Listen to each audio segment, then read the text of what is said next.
Hello and welcome to Backbenchers.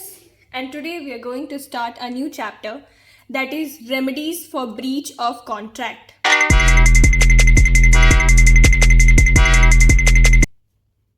When a party fails to perform its duties in a lawful contract, it is called breach of contract. So कोई भी lawful contract बनता है और any of the party perform नहीं कर पाता है अपनी duties या obligation को, तो उसे breach of contract कहते हैं. And the aggrieved party has a right to take action against the other party who has failed to perform his part of contract. So जो भी injured party होता है, जो भी aggrieved party होता है, उसके पास right होता है कि वो action ले सकता है उस पार्टी के अगेंस्ट जिसने कॉन्ट्रैक्ट ब्रीच किया है या परफॉर्म नहीं कर पाया है अपने पार्ट ऑफ कॉन्ट्रैक्ट को. सो रेमेडीज क्या क्या है ब्रीच ऑफ कॉन्ट्रैक्ट की. First is recession, which means cancellation of contract. Recession में क्या होता है, म्यूचुअल कंसेंट के साथ कॉन्ट्रैक्ट को रिसाइन कर दिया जाता है. A person who rightfully rescinds a contract is entitled to compensation for any damages which he has sustain the non fulfilment of contract. So यहाँ पे क्या होता है कि पर्सन राइटफुली कॉन्ट्रैक्ट को रिसाइन कर देता है और कोई भी उसका डैमेजेस होता है तो उसके लिए वो कंपनसेशन ले लेता है. The next is specific performance. If it is one in which the court directs the defendant to perform the contract and in accordance with its term. So specific performance में क्या होता है कि कोर्ट डिसाइड करता है या court direct करता है उस पार्टी को जो कॉन्ट्रैक्ट ब्रीच कर रहा है एंड उससे पूछता है कि जो भी टर्म्स और कंडीशन मेंशन थे कॉन्ट्रैक्ट में उस टर्म्स और कंडीशन के अकॉर्डिंग कॉन्ट्रैक्ट परफॉर्म करो. उसकी भी कुछ रेमेडीज है. पहला है monetary compensation is not an adequate remedy. So इसमें मॉनिटरी कंपनसेशन नहीं लिया जाता है. Next is when there exist no standard of ascertaining the actual damage caused by non fulfilment of performance of contract. यहाँ पे क्या होता है, एक्चुअल कॉन्ट्रैक्ट जो एक्चुअल डैमेज हुआ है नॉन फुलफिलमेंट की वजह से या नॉन परफॉर्मेंस की वजह से उसे करने को कहा जाता है, उसे परफॉर्म करने को कहा जाता है. But where one party is minor, अगर माइनर है या कॉन्ट्रैक्ट पर्सनल नेचर का है या पर्सनल स्किल उसमें इन्वॉल्व है, प्रोमिसर मर गया है या इंसॉल्वेंट हो गया या इनकेपेबल हो गया है कॉन्ट्रैक्ट परफॉर्म करने से, इस केस में you can't force anybody to perform a contract. Next is injunction. An aggrieve party can sue for an injunction. Injunction में क्या होता है कि अग्रीव पार्टी स्यू कर सकता है अदर पार्टी को अगर वो इंजंक्शन का केस है तो. An order of the court restraining the wrong doer from doing or continuing the wrongful act complained of. So कोई भी पार्टी अगर रॉन्गफुल एक्ट कर रहा है तो उसे रोका जा सकता है थ्रू इंजंक्शन. इंजंक्शन का मतलब ये होता है स्टे ऑर्डर दे देना. सो कोर्ट की तरफ से स्टे ऑर्डर आ जाता है और वो पार्टी फिर कॉन्ट्रैक्ट कंटिन्यू नहीं कर सकता. The non compliances by the person against whom injunction has been issued. So जिस पर्सन के तरफ इंजंक्शन डाला गया, नॉन कंप्लायंसेस आया जिस पर्सन के तरफ, is regarded as contempt of court and this court can punish him for such contempt. तो अगर उसके बाद भी अगर वो पार्टी स्टे ऑर्डर मिलने के बाद भी अगर वो पार्टी कॉन्ट्रैक्ट परफॉर्म कर रहा है या कोई एक्ट परफॉर्म कर रहा है तो इस केस में उसे पनिशमेंट मिलेगा कोर्ट की तरफ से. The next is quantum meruit. The phrase quantum meruit means payment in proportion to the amount of work done. So कोई भी काम अगर हाफ किया हुआ है या पार्शियली किया हुआ है तो उतना ही का अमाउंट उसमें मिलता है.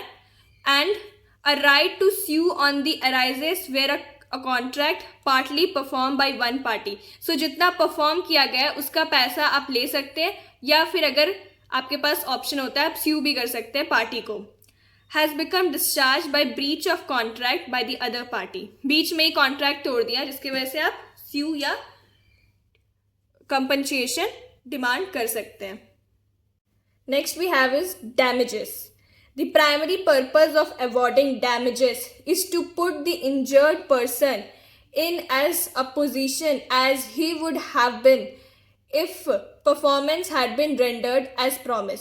सो कोई भी प्रॉमिस किया हुआ है उसके अकॉर्डिंग अगर परफॉर्मेंस होता, सो कोई भी पर्सन जो इंजर्ड पर्सन होता है, जो ग्रीव पार्टी होता है, उसको उस पोजीशन में डाल दो कि परफॉर्मेंस अगर होता तो उससे जो भी प्रॉफिट होता या जो भी प्रॉमिस परफॉर्म किया जाता उससे उसे डैमेजेस नहीं होता।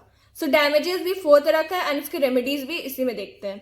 सो general or ordinary damages, these are such damages which law presumes from breach of contract. So ये वो डैमेजेस है जो ब्रीच ऑफ कॉन्ट्रैक्ट की वजह से होता है। They are awarded with a view to compensate the injured party and not with the view to punish the party at fault. So जिस भी पार्टी से फॉल्ट होता है उससे पनिशमेंट देने का कोई इंटेंशन नहीं होता है, इंस्टेड उससे कंपनसेशन लिया जा सकता है जो भी डैमेजेस आपका हुआ है। General damages are usually arised on the basis of actual loss suffered. So जो भी एक्चुअल लॉस हुआ है, सपोज अगर आपको 5,000 का लॉस हुआ है, so you can claim that 5,000 loss from any party. The next damages is special damages, where a party claims special damages for any loss sustained. So यहाँ पे पार्टी जो भी क्लेम करता है वो स्पेशल डैमेज जो भी उसे होता है उससे उस स्पेशल डैमेज का लॉस को क्लेम करता है।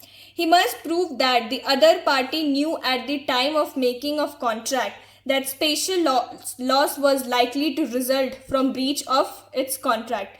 So यहाँ पे क्या होता है कि अगर आपका स्पेशल डैमेज है तो पहली चीज़ तो आप जो भी आपका स्पेशल जो आपको बताना होगा ड्यूरिंग मेकिंग अ कॉन्ट्रैक्ट, दूसरे पार्टी को आपको ये बताना होगा कि आप ये स्पेशल पर्पस के लिए आप ये कॉन्ट्रैक्ट साइन कर रहे हो and he have to perform that contract.